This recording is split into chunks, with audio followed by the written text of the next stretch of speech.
Assalamualaikum warahmatullahi wabarakatuh. Bertemu lagi di channel Kungfi Santri, channelnya para santri. Di video kali ini Kang Santri akan membaca sebuah cerita kisah santri menjadi makhluk paling hina. Kisah ini cukup populer di kalangan santri-santri, bahkan menjadi patokan para santri bila sudah pulang di rumah. Nah, sebelum ke alur ceritanya, jangan lupa subscribe and like, pencet tanda loncengnya biar selalu berlangganan dan mendengarkan cerita-cerita selanjutnya. Oke, next, langsung saja ke alur ceritanya. Busa.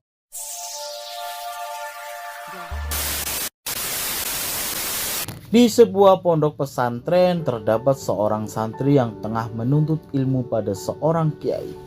Sudah bertahun-tahun lamanya si santri belajar, hingga tibalah saat dimana dia akan diperbolehkan pulang untuk mengabdi kepada masyarakat. Sebelum santri pulang, kiai memberinya sebuah ujian padanya.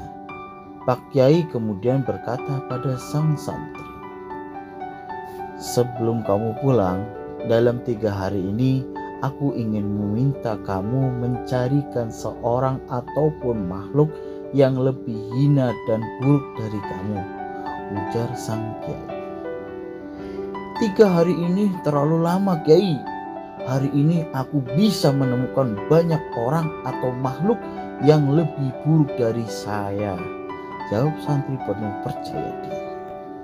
Sang kiai tersenyum seraya mempersilahkan muridnya membawa seorang ataupun makhluk itu ke hadapannya. Santri keluar dari ruangan kiai dengan semangat karena menganggap begitu mudah ujian itu. Hari itu juga si santri berjalan menyusuri jalanan. Di tengah jalan dia menemukan seorang pemabuk berat. Menurut pemilik warung yang dijumpainya, orang tersebut selalu mabuk-mabukan setiap hari. Pikiran si santri sedikit tenang. Dalam hatinya dia berkata, "Pasti dia orang yang lebih buruk dari aku. Setiap hari dia habiskan hanya untuk mabuk-mabukan, sementara aku selalu rajin beribadah." Dalam perjalanan pulang, si santri kemudian berpikir, "Kayaknya si pemabuk ini belum tentu lebih buruk dari aku. Sekarang dia mabuk-mabukan, tapi siapa yang tahu di akhir hayatnya Allah justru mendatangkan hidayah hingga dia bisa husnul khotimah. Sedangkan aku yang sekarang rajin ibadah, kalau di akhir hayatku Allah justru menghendaki su'ul khotimah, bagaimana? Berarti pemabuk itu belum tentu lebih jelek dari aku," ujar bimbangnya. Santri itu pun kemudian kembali melanjutkan perjalanannya mencari orang atau makhluk yang lebih hina darinya. Di tengah perjalanannya, dia menemukan seekor anjing yang menjijikkan karena selain bulunya kusut dan bau, anjing tersebut juga menderita kudisan. Akhirnya ketemu juga makhluk yang lebih jelek dari aku. Anjing tidak hanya haram, tapi juga kudisan dan menjijikan, teriak santri dengan girang.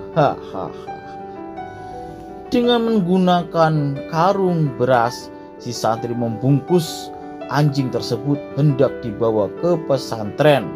Namun di tengah perjalanan, tiba-tiba dia kembali berpikir, anjing ini memang buruk rupa dan kudisan, namun benarkah dia lebih buruk dari aku? Oh tidak, kalau anjing ini meninggal, maka dia tidak akan dimintai pertanggungjawaban atas apa yang dilakukan di dunia. Lah, sedangkan aku harus mempertanggungjawabkan semua perbuatan selama di dunia dan bisa jadi aku akan masuk neraka. Akhirnya si santri menyadari bahwa dirinya belum tentu lebih baik dari anjing tersebut. Hari semakin sore, Kang santri masih mencoba kembali mencari orang atau makhluk yang lebih jelek darinya. Namun Hingga malam tiba, dia tak kunjung menemukannya. Lama sekali dia berpikir hingga akhirnya dia memutuskan untuk pulang ke pesantren dan menemui sang kiai. "Bagaimana anakku? Apakah kamu sudah menemukannya?" tanya sang kiai. "Sudah Kiai," jawabannya seraya tertunduk. Ternyata di antara orang atau makhluk yang menurut saya sangat buruk, saya tetap paling buruk dari mereka, ujarnya perlahan dan seraya tertunduk di hadapan sang kiai. Mendengar jawaban sang murid, Kiai tersenyum lega. "Alhamdulillah, kamu dinyatakan lulus dari pondok pesantren ini, anakku," ujar sang kiai terharu. Kemudian Kiai berkata, "Selama kita hidup di dunia ini, jangan pernah bersikap sombong dan merasa lebih baik atau mulia dari orang ataupun makhluk lain. Kita tidak pernah tahu bagaimana akhir hidup yang akan kita jalani. Bisa jadi sekarang kita baik dan mulia, tapi di akhir hayat justru menjadi makhluk yang seburuk-buruknya. Bisa jadi pula sekarang kita beriman, tapi di akhir hayat setan berhasil memalingkan wajah kita hingga melupakannya." Rasulullah Shallallahu Alaihi Wasallam bersabda, "Tidak akan masuk ke dalam surga orang yang di hatinya ada kesombongan meskipun sebesar biji sawi." Hadis riwayat Muslim nomor 91. Semoga sedikit ilmu yang dititipkan Allah Subhanahu wa Ta'ala, kita tidak menjadikan sombong dalam segala urusan, dan semoga di sisa umur yang Allah berikan dapat kita pergunakan sebaik-baiknya untuk memperbanyak amal soleh dan bukan hanya disibukkan dengan urusan duniawi belaka. Dan semoga kita menjadi lebih baik dan lebih bermanfaat. Amin, amin ya robbal alamin. Oke, segitu aja dari Kang Santri. Semoga bisa bermanfaat dan bisa berguna di kehidupan sehari-hari ya. Cukup sekian, wabillahi taufiq wal hidayah. Wassalamualaikum warahmatullahi wabarakatuh.